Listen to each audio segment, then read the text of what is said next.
Coming up next on Twitch this week in computer hardware, can you get a gaming notebook for under $900? We talk about the R9 Nano that's coming out in August and a car soccer game that you really need to play. It's all coming up next on Twitch.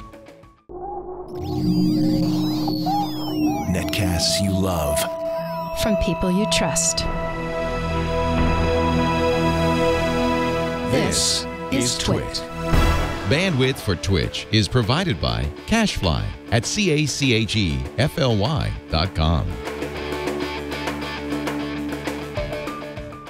This is Twitch This Week in Computer Hardware, episode 325, recorded July 23rd, 2015. 4 terabyte SSDs are expensive. Hey everybody, welcome to This Week in Computer Hardware, Twitch weekly show that I guess we bring you news about hardware, right? Yeah. Computer hardware in particular. We're not talking about jigsaws and bandsaws and stuff like that. We're talking about processors and notebooks and tablets and SSDs and that type of stuff. Patrick is occupied this week again, so filling in this time for Patrick is Alan Malventano. I am Ryan Strout. I'm actually here this time. So I'm just a wild card. I just kind of like whoop. Changes sides of the desk as necessary. So welcome to the show. If this is your first time here, welcome. twit.tv/Twitch is the URL you can go to subscribe to the show. You can find all the back episodes. You can find information about us. And the stories that we talk about are always linked there in a show note form, more or less. A little bit of an interesting week, a little bit slow, perhaps. We're kind of in these doldrums of summer, but make no mistake about it, like the end of July, like next week and the first 2 weeks of August are going to be super, super busy. Yep. So those of you looking for upgrade options and upgrade opportunities are going to want to keep an eye on this podcast and PCPer.com to make sure you are getting all of that information. Let's run through, as I open up these first sets of links here. We did have a review go up this week of a gaming laptop, the Acer Aspire V15 Nitro, if I can get all of this. Nitro Black Edition. Nitro Black Edition, right? It sounds very much like a graphics card or a motherboard designation, but this is an Acer gaming laptop. And it's a gaming laptop that has a couple of interesting things about it, right? It is low cost in the grand scheme of gaming machines. It's a little bit thinner, a little bit lighter than other gaming laptops, right? This is not a 17-inch behemoth. This is a 15.5-inch screen, 1080p resolution, not 25 by 14. It's able to be thinner and lighter because it's not loaded to the gills with, super crazy overkill. Well, it's not using hardware that requires extremely large heat sinks. Yeah, like desktop class hardware. Basically, it has for processor. It has a Core i7-4720 HQ, which is a 2.6 gigahertz base clock part, which is pretty fast. That's a quad core hyper-threaded part.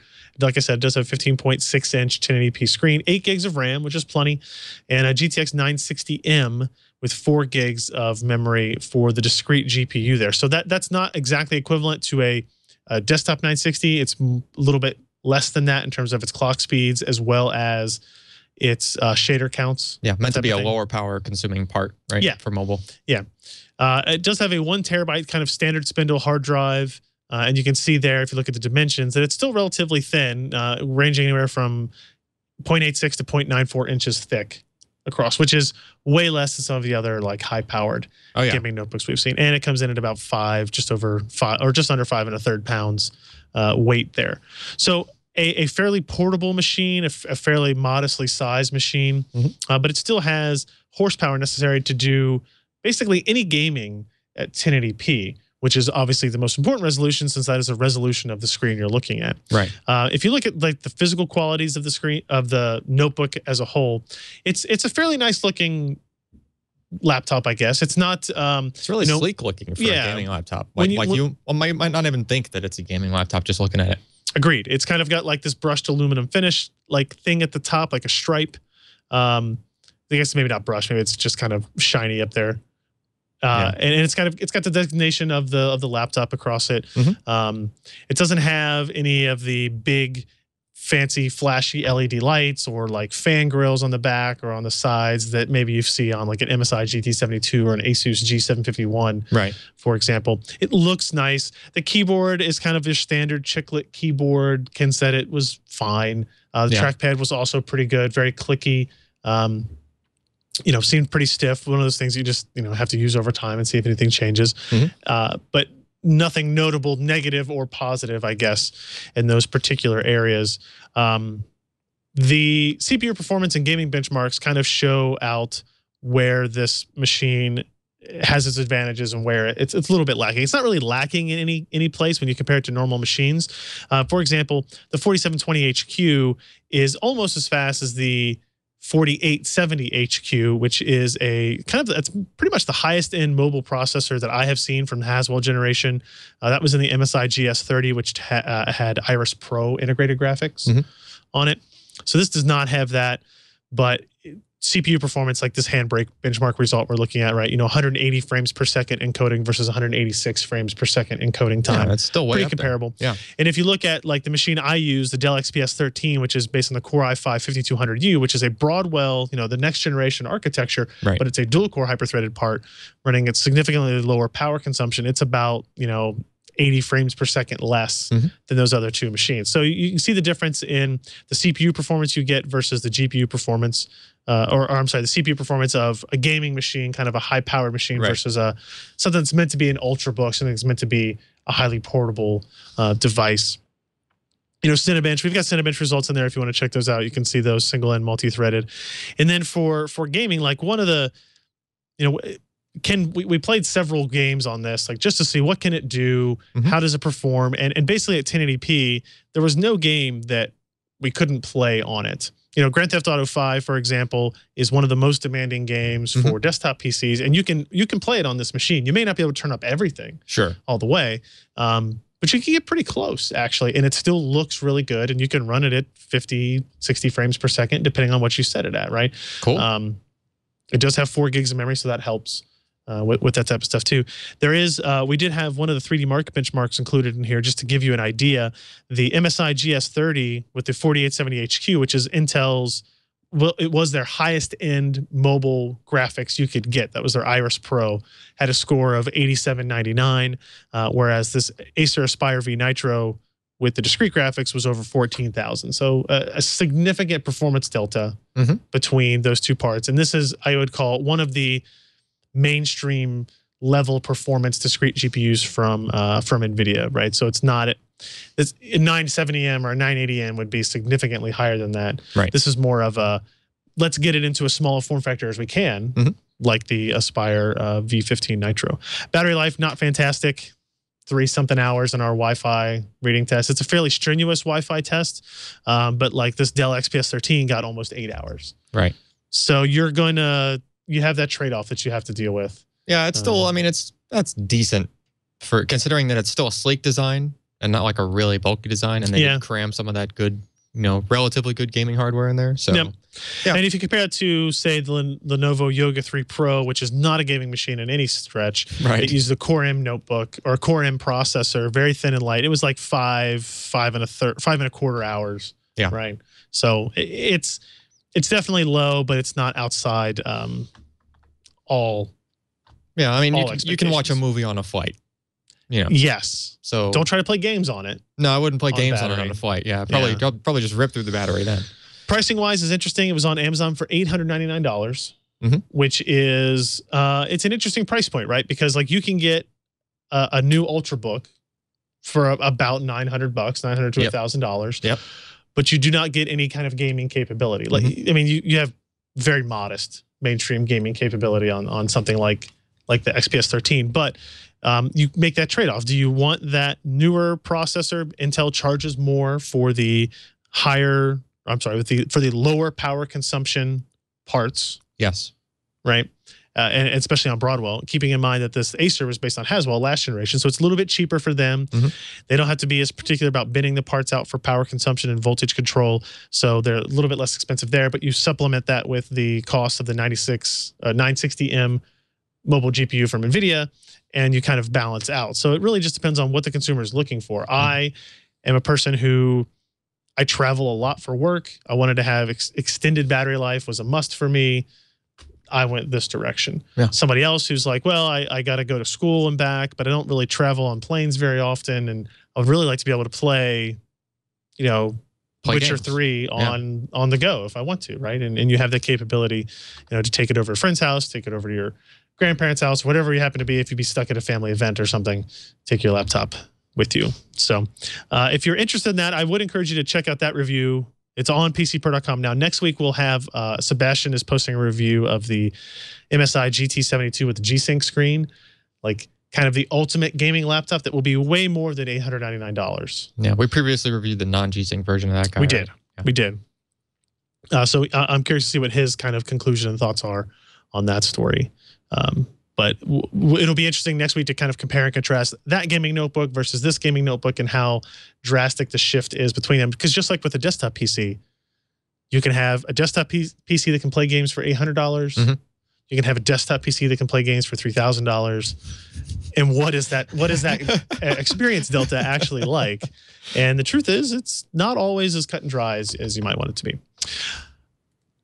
Also up on the site, Maury posted a quick review of something. I bet a lot of people that listen to this show may not even know what I'm talking about if I say a nickel-plated full cover block. Right? That's true. Right? Because water cooling, this is a water cooling part. Mm-hmm.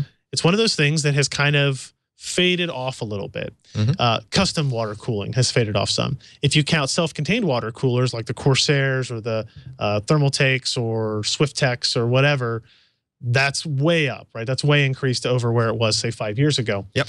But the custom water cooling has seen a decline, mostly because the benefits of overclocking have been diminished. Like you can get just as much overclocking capability out of a high-end air cooler or one of these self-contained water coolers as you can with higher-end equipment, like mm-hmm. higher-end custom water cooling stuff, mm-hmm. just because of the way the processors are designed, right? There's just not as much headroom. It's easier to access that headroom in many cases. And your chipset cooling used to matter more than it does now. Yes, it does. Right. Correct. Because before you had chipsets, that were doing a lot more stuff. Right. Right. Yeah, that's true. Right. Now they really don't anymore. If we've taken capability out of the chipset, it's less generating less heat, shifting into the CPU. So a full cover block is essentially a chipset cooler mm-hmm. for a motherboard, and this is made by a company called Bits Power. And what's also problematic for this industry is that it is specific to a motherboard. Mm-hmm. Right, so this one is called the AI X99 R5E. The R5E stands for Rampage 5 Extreme, and it will only work with this particular motherboard. Mm-hmm. So you have a limited audience there. But you can see in that diagram, right, you can see what you're replacing. You're replacing the chipset cooler with that primary larger block there. And then you're also replacing or adding water cooling to the VRM mm-hmm. at the top of the motherboard, which mm-hmm. is actually where we see the most advantage in terms of temperature delta. Right.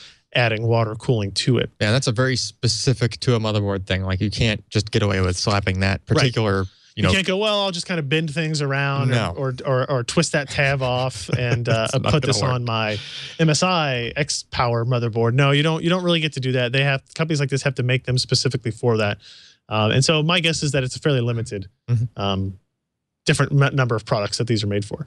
So, I mean, if you go down to, I guess we can just go over to like the third or fourth page where you see the block installation. It's just cool to see the pictures of it before and after, what you get with that block installed on the board. It's neat looking. And I think that's probably the feature that Maury, who did this article for us, was most looking for. He was doing this build for his QuakeCon system. Right. Something that's going to be visible to a bunch of people walking by, especially now that there's a cardboard cutout of somebody standing next to it. Mm-hmm. Right. So you want to make sure it looks nice. This helps add to that dramatically. This whole system was water cooled. The two GPUs were water cooled. The CPU is water cooled. There's tons of stuff in there, and honestly, it makes it quite busy when you have to look at it all. But true. It is kind of impressive when they have those clear acrylic blocks and you have like colored coolant. And you can actually just see the coolant in the channels, like right there, just going through all the various parts, right? Yep. So you can see there, and obviously this is something that only people who are curious about putting in the work and time and effort and money for a custom water block, that they should, start diving down this hole, because it is a hole. Yep. You will spend money. You will spend time. I did this process with an X58 board back in the day, an Allen board. Yeah. I actually even this far. The VRM with and the block, with the motherboard. Coolants made one at the time for the board that I had, but same kind of deal. You had to buy motherboard specific. Like once you get to this point, you can't just buy the whatever CPU cooler, whatever generic kind of a cooler. No, you're totally in uncharted territory on that kind of stuff.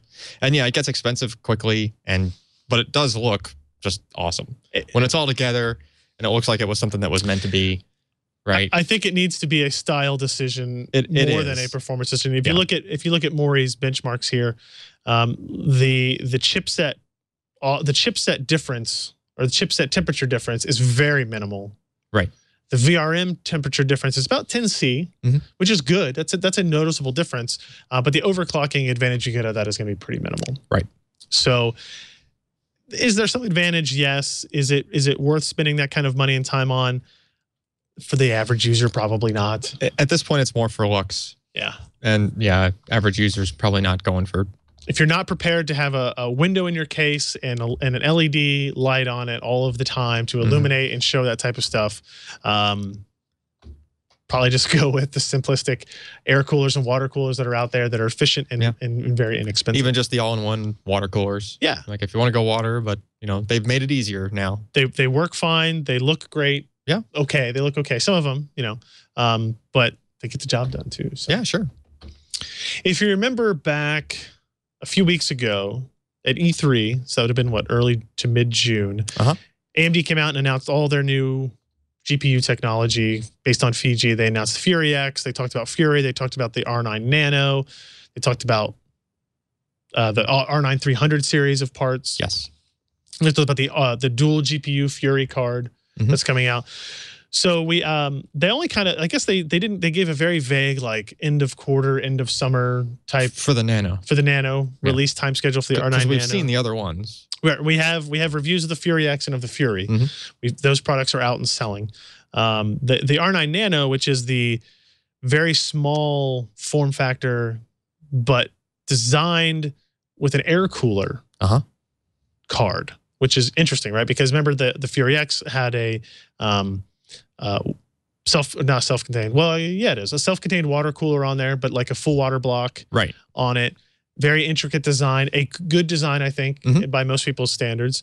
And then the R9 Fury that came out were like a much larger card. Much larger. Like the Asus PCB was like a full-size PCB with a full-size cooler on it.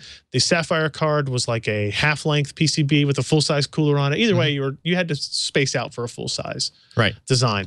The R9 Nano looks to not be that way. Like you have this one center fan on a very short PCB, 6 inches as the slide indicates here, which is even shorter than a Fury X, right? Or at least the same. Ken says yes, it's shorter than a Fury X. Okay, so that's impressive, right? You only have one fan there. Yeah, somehow it is. It's basically the same size, even slightly smaller than the Fury X. Yep.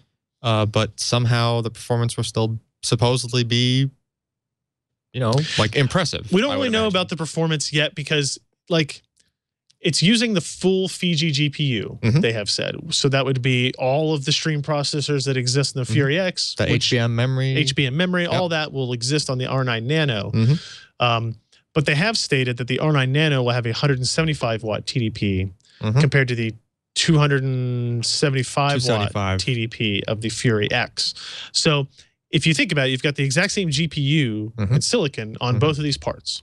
One of them is water-cooled, one of them is air-cooled. The one that is air-cooled has a 100-watt less TDP to kind of play with and utilize. Right. So had somebody not told me that it's using a full Fiji GPU, I would assume that this is a cut-down GPU. Maybe it's 3/4 of the shaders of a Fury X, for example.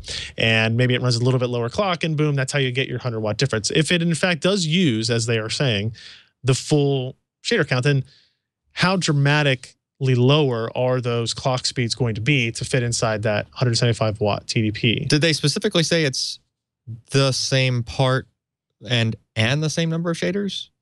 They specifically said it's a full Fiji GPU. Wow. So my theory is there's like either it's going to be we don't really know what the pricing on it is yet. Right. And we don't know where they're going to fit it into the product stack, which would give us an idea of where it is performance wise. But you either have to like pick out the best GPUs from the manufacturing plant that will allow you to run at very high frequencies at low voltages, which would then allow you to get more performance at a lower TDP, or you are downclocking significantly to reach 100, because the difference between a 275 and a 175 is a lot. Like it's a huge amount. But it could be that maybe like, I guess a voltage curve is not linear. Yeah, it's a logarithmic scale. So it's a log scale. So that maybe that last 100 watts doesn't get you that much more in performance, but they needed to get that 100 watts there in order to be competitive with NVIDIA's 980 Ti. Yeah, like you should be able to cut the power draw in half without necessarily cutting the frequency. Correct. The performance. Right. In half. Right. Yeah. But how that's going to actually pan out, and how this particular part will compare to like a 390X, right? We don't know. Now we also, I guess I should say, the actual piece of the news here was that it was going to be in August. Yeah. So early August, mid-August, late August, I don't know. But that's right around the corner. I mean, August is 8 days away. Yeah. Or so. 8 days away exactly, I guess, as we record this. So we'll know more soon, probably, I guess. Be curious to see what that's like.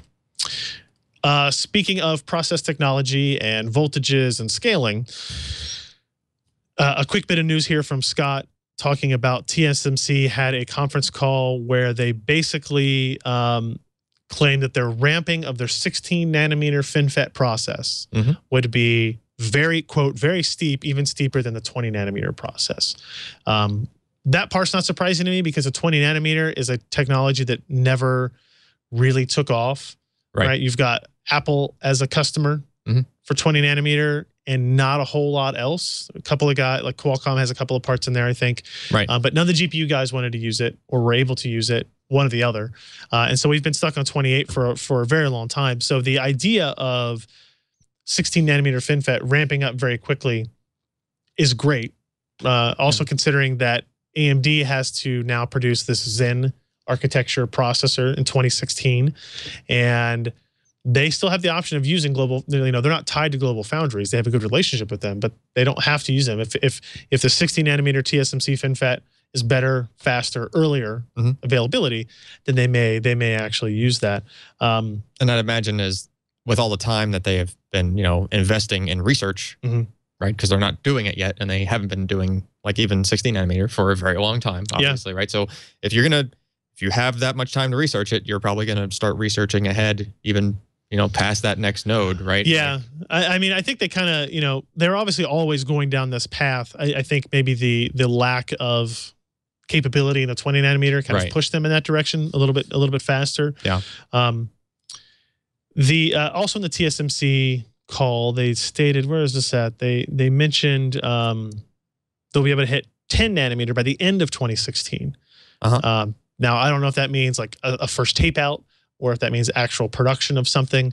It would seem unlikely that they'll be able to hit 10 nanometer by the end of next year, considering they're talking about 16 nanometer in early 2016, right?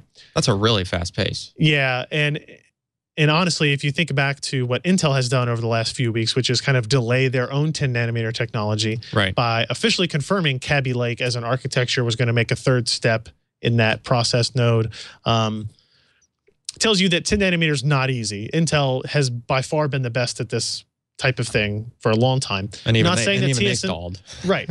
And I'm not saying that it's impossible for TSMC to like release their 10 nanometer before Intel. Maybe they're able to do that. Maybe they have to do that in order to try to like make some kind of competitive edge over them, even if it's very costly, even if it's very low yields, even if there's maybe some other issues. They might push forward with 10, and Intel's kind of sitting there going, we don't really have any competition in this field right now. We'll just hang on and wait until we get 10 really right and cost effective. So interesting to see TSMC talk about 16 nanometer. Like, we want 16 nanometer for AMD's processors. We want 16 nanometer for AMD GPUs, for NVIDIA GPUs. And then if there are advantages on mobile side, if it can get us same performance, lower voltage, lower power. We want to see all of that. So I hope that, I hope the TSMC is actually going to live up to their claim of a, quote, very steep 16 nanometer. That's a vague statement. You don't know exactly what that means. Yeah. But sooner rather than later, I guess, on that.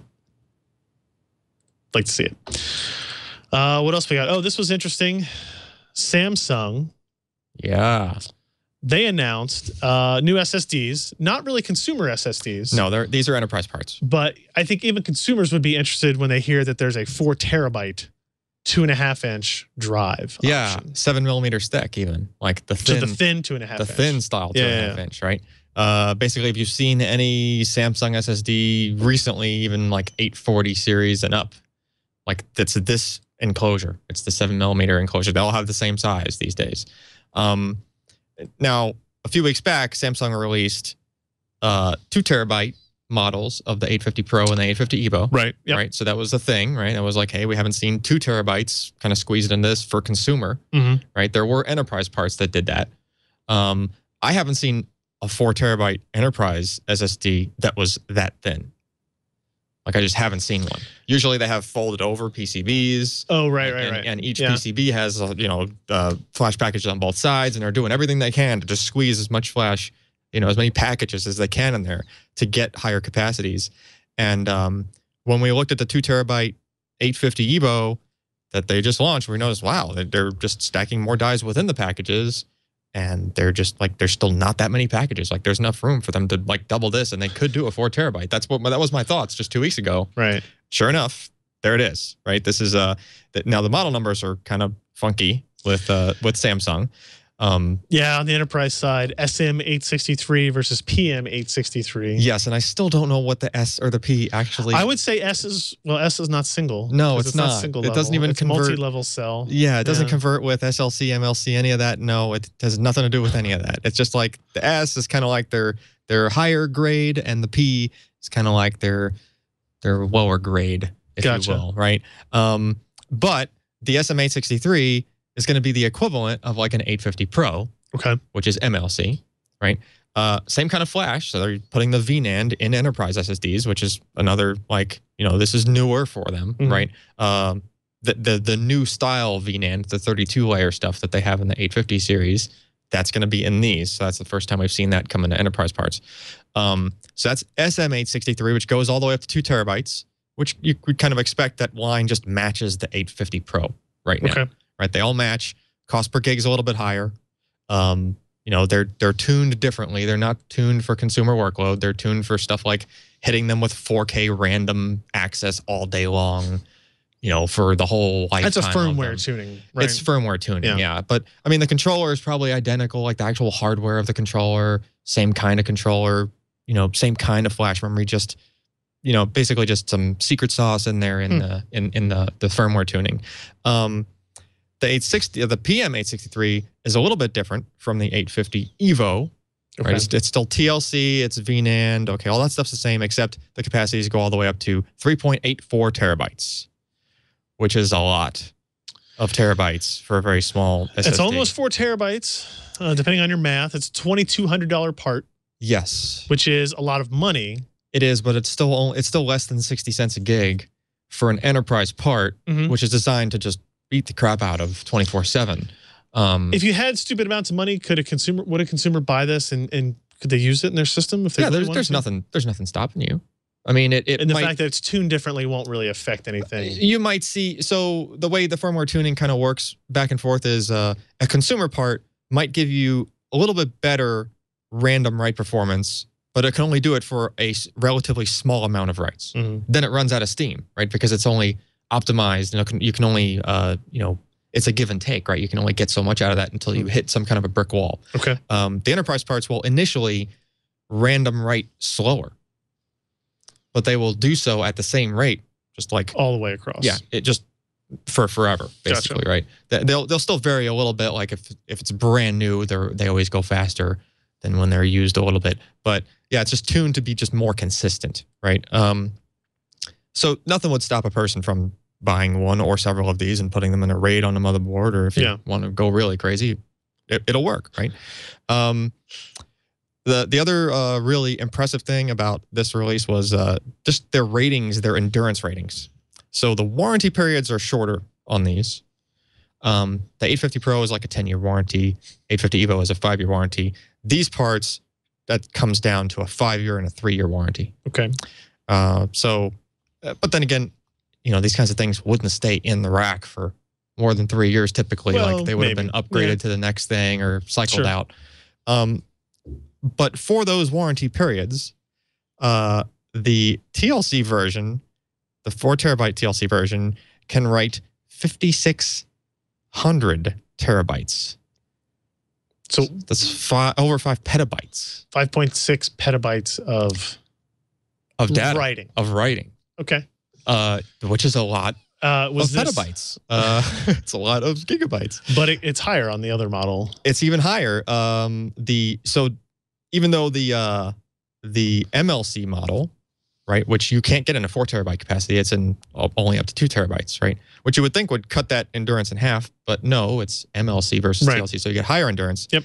So even though it's half the capacity, it's over 12 petabytes total. So over 12,000. So 12 petabytes is how many iterations of that drive?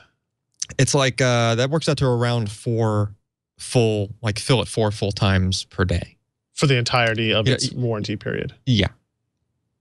Okay.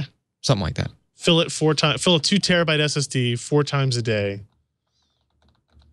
I mean, is that something that an enterprise environment might actually do? They might actually, if they have just a crazy workload. Yeah. But it'd have to be awfully sequential to do that to these. Usually they don't write at the full speed at 4K random. Yep. And if it's doing like online transaction stuff, it's not going to be writing all the time. It's going to be reading some, things like that. But those are things that you have to consider if you're designing some kind of a system, that's going to have these in it. But it's just impressive numbers, right? It's just like, wow, that's just a lot. I wouldn't say it's quite consumer ready yet, but hey, again, I'm still waiting for what did I say? 10 cents? You want 10 cents. I want 10 cents per gig. So that would make a 4 terabyte drive like $400. Yeah. Well, I mean, any of these things, like I think even someone commented on this, I'm not going to be happy until I see something, some low number. But any of these things that come out, right? Now there's enterprise SSDs launching at less than $1 a gig. Like that used to be several dollars a gig, right? So every time you see another thing come out that undercuts the other guys by the next little bit, it just everything is going to push down. You still don't think we'll see 10 cents by middle of next year, huh? Middle of next, I don't think we're going to hit 10. Oh yeah, we will. On a consumer drive. On a thumb drive, maybe. No, consumer drive. Oh yeah, we'll be there for sure. Fingers crossed. I'm hopeful, just like you are. Today, actually, just today, this kind of found its way. I don't think NVIDIA even sent out a release on it or anything, but they did. NVIDIA is adding Metal Gear Solid 5, The Phantom Pain, which is as the name implies, the 5th Metal Gear Solid game. Okay. As a bundle for GeForce GTX cards starting today. If you buy a 960, 970, 980, or 980 Ti, you get a copy of Metal Gear Solid 5 Phantom Pain for free. And if you buy a laptop, a gaming notebook with a 970M or a 980M, you'll get that same offer as well. Is that added to some other stuff that's already... Nope, this is a new one. Okay, so that's just the So thing. like Batman was the previous one. Okay, and so that kind of rolled out. Done. Yeah, thankfully. And this is the new, well, yeah. Batman had some other issues, right? That, it's interesting. And I've already seen some comments and some Twitter discussion about this. Like, oh, this must mean that Metal Gear Solid 5 is going to launch with all these horrendous problems like Batman launched with and all this stuff. And I hope not. As a PC enthusiast, I hope that's not the case because I want to play this game and I'd love to be able to play it on my PC rather than my PlayStation 4. Right. And they actually did a really good job with Metal Gear Rising, I believe, was the one that was on the PC before this. And that was a really good port. It ran great. You had all kinds of extra image quality settings and stuff like that. So it did take advantage of the PC at that point. NVIDIA has been out there and kind of talking about the GameWorks specific features that are implemented into Metal Gear Solid 5. So now you know it's not just going to be a straight console port to PC. Right. But a lot of people still, think that either adding the GameWorks stuff in, or that the effort and time that it takes a developer to add that stuff in results in the fact that you have a bad game at the end of the day. You know, the developer came out and said, hey, for Batman, for example, Arkham Knight, that the GameWorks stuff in there had nothing to do with the issues that we had. Yeah. And that game is still not for sale on Steam, I believe. So that, I mean, they're at least taking it seriously. They brought it down and they're waiting for it to be fixed before they put it back up there. Yeah, I think that stuff really just falls on the developer. Like, I mean, at the end of the day, it's the publisher and the developer responsible for making sure the person who buys your game has a good experience. Yeah. But it doesn't stop the fans of either side from picking one way to blame it on the other. Oh, and NVIDIA, you know, must be GameWorks. Yeah, it must be GameWorks, or it must be, you know, it was TressFX that ruined everything on Tomb Raider, right? So I mean, there's. Don't get me wrong. I want this to be a much smoother launch than Batman was. We had like events planned around the Batman Arkham Knight. Yeah, we were going to do a game stream and everything. Do game streams and give away some hardware, and it was really hard to do when the game was taken down off Steam. It's like, it just doesn't feel right that we should do a sponsorship. It would be like flaunting. Hey, really look, we got this game that you can't get. I can give people keys to it, and then they can go get it for free. But so, you know, maybe we'll plan to do some stuff around this. And again, hopeful that everything goes smoothly. This game, it will be out, I think it's supposed to be out September 15th. So, you know, again, it kind of also gets these types of bundles prevent the issue where it's a game bundle for a game that's been out for a couple of months that you've already bought. Yeah. Right. Very few people have bought or pre-ordered Metal Gear Solid 5 at this point. So the chances of it being a good deal, quote, for somebody, right? If you're buying a GTX 960, it's like a $220 part, getting a $50 game. You know, hey, that's worth it. Yeah. If you're interested in MGS5, I guess. A couple of other things real quick. AMD did launch a new Godavari processor, which is I think officially their last segment of processors before we all wait on Zen in 2016. Okay. So they already launched like the A10 variants of this part. This is an A8 variant, so a little bit lower cost. This is, I think, let me see here. It's $117 for sale today. And you can see where it's competing against, right? It is an APU going up against the Core i3-4160 or the Pentium G3258, which was that very, very popular dual-core, low-cost CPU that Intel had out. So these three parts on this chart are equivalent prices, I assume? Pretty close. Okay. Yeah, pretty close. So what you get with the A8 7670K is you are getting a 300 megahertz base clock increase and a 100 megahertz turbo clock increase. Okay. Which is nice. And then actually the GPU is going up from 720 to 757 megahertz. So about 5% there. These are still based on Steamroller cores. These are not excavator cores, as some of the other, like just doing a search for Godavari and architecture. Some people will show that it's an excavator core. Some people show that it's Steamroller core. It is a Steamroller core. It's not excavator in this. Okay. So keep that in mind if you want to know about that type of stuff. But for $118, it will be a pretty healthy processor with decent CPU performance and probably well above competitive integrated GPU performance as well. So we actually haven't gotten any of these Godavari parts in at all, which is, I was going to say it's odd, but maybe it's not. I mean, the performance on paper looks impressive. Yeah. I mean, they're picking benchmarks. I don't know what these are doing. These might all be using OpenCL unless they're all using GPU compute as well. Could be. You know, there's things in there that when the company gets to pick the benchmarks, you pick the benchmarks that you look better in. But I don't know. With Skylake right around the corner, AMD's processor division is still in a really, really tough spot, both on desktop, mainstream desktop, notebooks, all that. So I would think if there was something they actually wanted to brag about with these parts, they would have sent them out for review. Yeah. They would have sent out like, here's a demo system that you can build for $450 based on this APU, and look what it can do. But they have not done that. So there's that. Let's see. We got a couple of questions we'll get to here. A couple of other things real quick. This is usually the week that we're at QuakeCon. Yeah. QuakeCon is going on right now actively in Dallas. The kind of opening keynote thing was at just a couple of hours ago as we record this. And we are not there. We are not there. Obviously, everybody here, or most people here know, my wife gave birth to our daughter on June 27th. She was born early, complications in the hospital for a long time. Just coming home last week, so going to QuakeCon was not really in the cards for us. However, if anybody's listening to this show and you happen to be in Dallas at QuakeCon, if you wander around the BYOC, maybe in some other places throughout, you may find a stand-in of me. You may find this, a 6-foot-tall cardboard cutout of me admittedly wearing a Reds t-shirt with like a stormtrooper on it and a QR code over my pants, I'll say. Yeah, but if you find that and you scan the QR code, you'll get a slightly malformed URL that if you think hard enough, you can figure out what the URL is. It's an intentional puzzle. Yes, we'll say that. And it's an intentional puzzle, not a incorrect encoding of a URL string. No. But that URL will take you to a secret place where it's a secret place where you can enter in a contest to win. We got a couple of GTX 960s. We've got 2 power supplies from EVGA.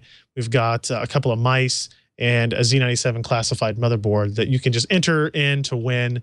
That kind of just started up today. So if you are in QuakeCon, this is kind of, because we're not doing our workshop, here's something that's at least a little bit fun. Take a picture with my standee. Sorry, it won't come to you via the air and being tossed off It won't be the stage. thrown at you. It'll show up through shipping methods of some kind. Yeah. But if you do see the cardboard stand out of me, take a picture with it, post it on Twitter or post it on Facebook and send it to us or something.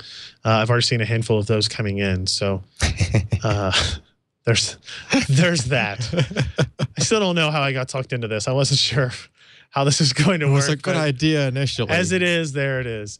And one other thing before we get to a couple of questions is if you are looking for a game to play, and maybe, I think I could even play it on this laptop. Was this the thing you were playing yesterday? Yes. So this is, it's called Rocket League, and it is car soccer.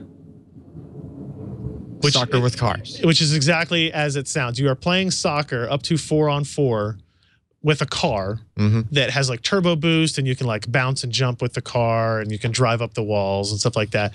It sounds incredibly simplistic, and it sounds like, oh, whatever, this is just something. Everybody is playing this now. This is like, if you look on Twitter, I bet if you go to the BYOC at QuakeCon, there will be a lot of people. There probably is a lot of people. That's that kind of a game. Yeah. I bet there are a lot of people playing this game currently. It's $20. It doesn't require a lot of GPU horsepower.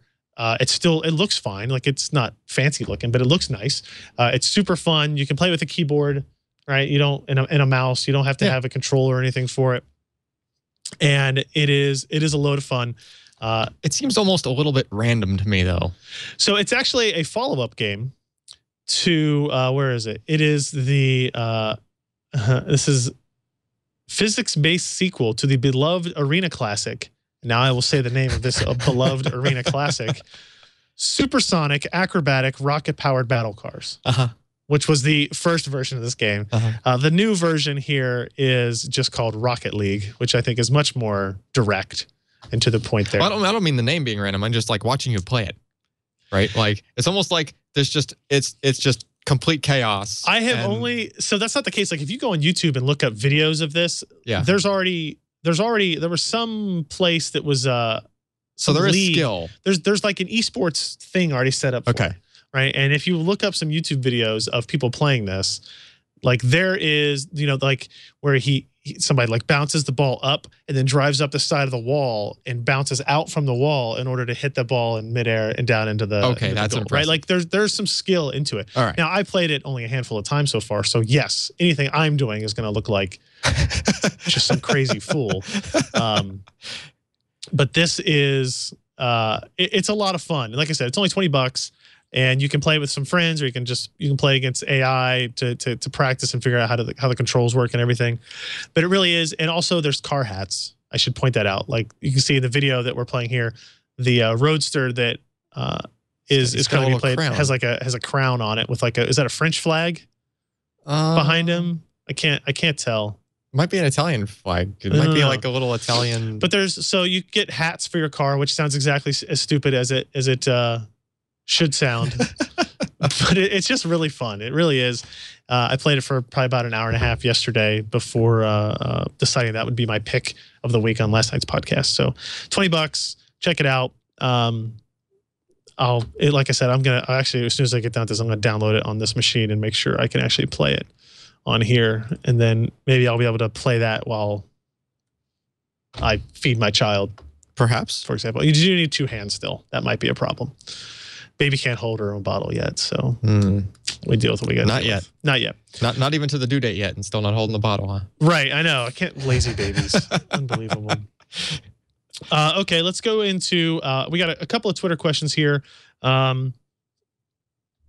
Mobile Dom asks, is it possible to do NVMe over SATA? Or if we want NVMe, do we have to go PCI Express only? You can't do it over SATA. You can do it over the PCIe lanes of SATA Express.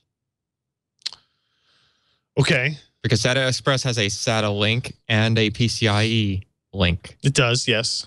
But I wouldn't see that particular thing catching on because we haven't even seen SATA Express really catch on. But right. That is possible, right? If there is the catch is it has to be PCIe. Okay. You can't tunnel an NVMe over SATA. It just doesn't work that way. NVMe is a new protocol, right? Yes. Essentially that like AHCI is a protocol. Correct. That was developed for SATA. SATA was involved, yes. Okay. Yeah. NVMe was designed, let's get rid of that SATA interface, that bottleneck, everything, yes. Start from scratch. Yes. What's our best pathway between the processor and the storage system? Mm-hmm. It's PCI Express. Okay, now let's develop something based on that. Yeah, I don't see anybody like backporting NVMe to SATA. We're already kind of peak SATA as it is. You're peaked on bandwidth. Yeah, that's true. Right, just on throughput. Right. And it's to the point where since the throughput is a bottleneck, like SATA devices can't really bottleneck, like one SATA device can't really bottleneck a CPU core. Right. It's like you just don't need to be that efficient, right? The efficiency might help a little bit, but it's just, at this point, just kind of leave SATA as it is and everybody just kind of like move on to PCIe. That's where everything seems to be going. Yeah. Yeah. You can also, you can have NVMe over M.2. We've seen that. Mm-hmm. And just regular PCIe add-in cards. We've seen that too, like SSD 750. I'll be very curious now that we see Skylake motherboards starting to show up for reviews and stuff like that. Yeah. If that new chipset from Intel changes anything in terms of how NVMe is supported, and then like if the motherboard guys are pushing it to the extent that consumers will start integrating like M.2 SSDs, even if it's not NVMe, right? Even if they're AHCI, PCI Express-based SSDs, or if we still see like tons of SATA ports and tons of people trying to connect stuff through that, or if there's any shift because of this this platform shift that will occur here this summer. I don't think they're just suddenly going to get rid of SATA ports. Yeah. Right. Because, that controller is already a thing. It's, even X99 boards, they added 4 more SATA ports. They actually added a little secondary controller, even though you can't do like the Intel RAID with those extra 4 ports. At least they're there and they're Intel ports. They're not like some aftermarket add-on SATA controller, right? So it's not like SATA is just going to evaporate and vanish. But, I think everything is just going to shift over to, you have your motherboard in your desktop and it just has like the M.2 PCIe and hopefully NVMe part that's just on there, and you put it on there when you did your system build and you basically forgot about it. And if you needed mass storage, then you bought extra SATA hard drives and you just connected them. Right. But as far as your just OS SSD disk, that's just, that little It's an interesting discussion to have, right? Because there's like the M.2 SSD, which doesn't have to be low capacity, but will tend to be like 512, 500, something like that. Right. Versus the excitement I had over the 850 Evo 2 terabyte drive. Right. Not even getting into the enterprise 4 terabyte thing, but like the more modestly priced 2 terabytes was like, okay, maybe I don't have to put anything else in there, right? Except like the same network attached storage that I would be using normally. That's true. But that would be, in that case, a SATA part. Right. They haven't made, they did say that they plan on bringing that over to the M.2 part. Yeah. But that would be M.2 SATA, for an 850. Yeah. Evo or Pro. I mean, our best NVMe option, like performance-wise, is the Intel SSD 750. And that's either way, right? That's I was kind of hoping I'd see prices come down on that more than I have. Really hasn't moved at all. I just don't think it's. I don't think it's like shipping like crazy to the point where the volume is going to start driving the price down. Yeah. Because it is, it's kind of a higher up there part, and it is competing against SSDs like the 850 series stuff that keeps coming in higher capacities and lower cost per gig, right? Yeah. Yeah. All right. Barack McBush, because sure, why not, asks, the $1 million question is, does Skylake finally get users to upgrade their Core i7 2600K or 3770K systems? And I mean, sometimes I wonder if any of those people will ever upgrade. What if it was still on like? What if you're like a Core i7 920? i7 Alan asks. i7 920. Sorry. So the Nehalem versus the Ivy Bridge, Sandy Bridge, Haswell E systems are a little bit different because it's just kind of a different platform complexity at that point. Skylake is coming soon. I don't know exactly where it is performance wise, but features wise, it is much more of an upgrade on the GPU than on anything else. And based on what little I know about like the Z170 chipset and all those motherboards that are coming out, like still not a whole lot of different features and changes being made there. Like motherboard guys are going to add things to boards that are going to be cool. Like you're going to get USB 3.1. You're going to get, integrated 3x3 802.11 AC Wi-Fi, for example. You're going to get some cool stuff like that, but they're not directly related to the processor or the chipset. Right. It's just the new features that are out from motherboards. Yeah, because like the USB 3.1 is likely through an as media controller. There is the Thunderbolt controller that uses 3.1 now. What's the Alpine Ridge? Is that right, Ken? Yeah. But that's separate than the chipset as well. The motherboard vendor has to choose to integrate that part. Yeah. You could have integrated that part, I think, on Haswell or Broadwell. It's just an add-on. It doesn't have to be Skylake necessarily. Yeah. So my guess is that there's not going to be one thing about the Skylake processor that suddenly makes everybody want to upgrade their systems. Right. Because it's still going to be like, as far as I know, it's still 16 lanes of PCI Express.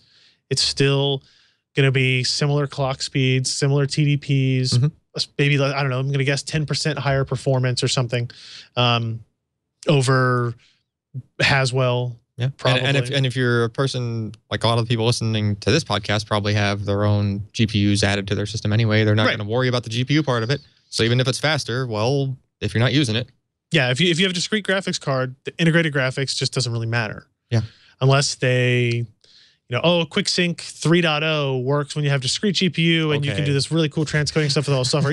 Maybe that would be a feature. Sure.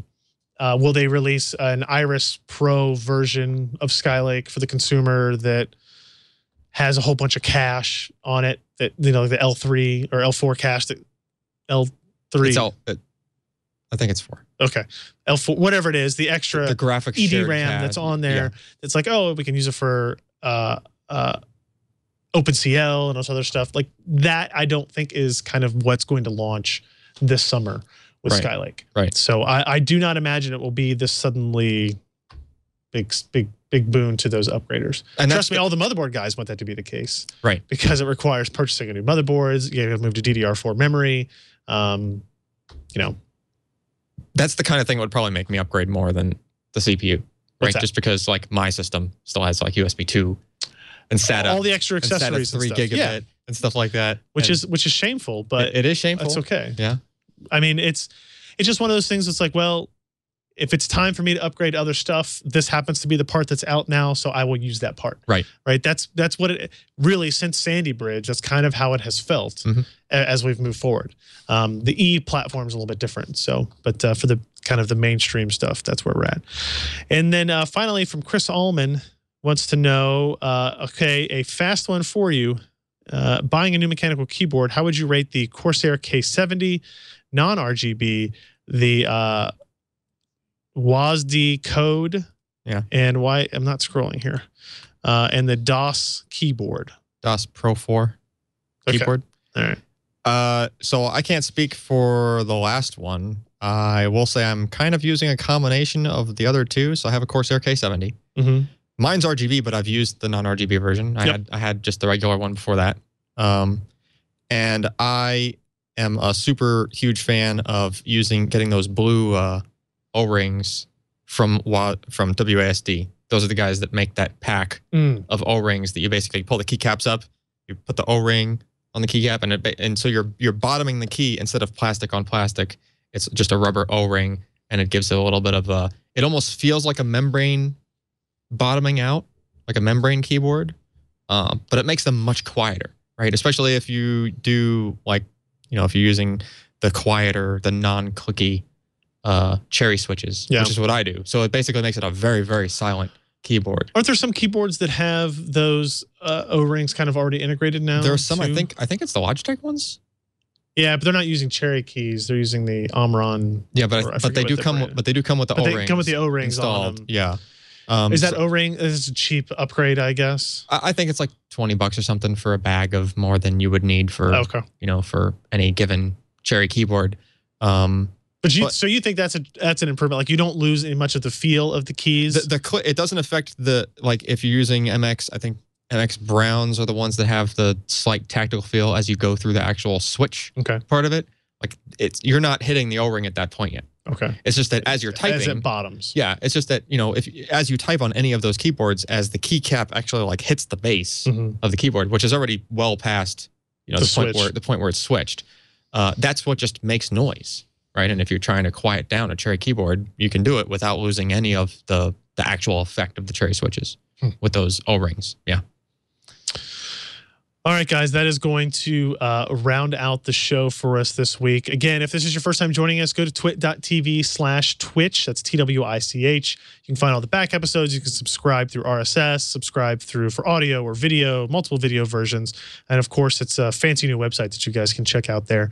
I am on Twitter at Ryan Shrout. Alan is at Malventano. And Patrick is at Patrick Norton. He's not here. But he's not here. We'll go ahead and tell him anyway. Like I said, next week we should have, we'll be able to talk about another gaming notebook. We'll probably be able to talk about a racing wheel for the first time. Yeah. And in a long time, I guess. And lots of other stuff coming up on that side. So make sure you tune in again next week. And then, like I said, next week, the next 3-4 weeks after that, like through the end of August, based on what my schedule looks like, not just that I have a baby now, but just like work schedule stuff, looks really busy. So there's going to be a lot of hardware changes coming along very shortly. So with that, we'll see you next time, guys. I'm Ryan Shrout. I'm Alan Malventano. Thanks.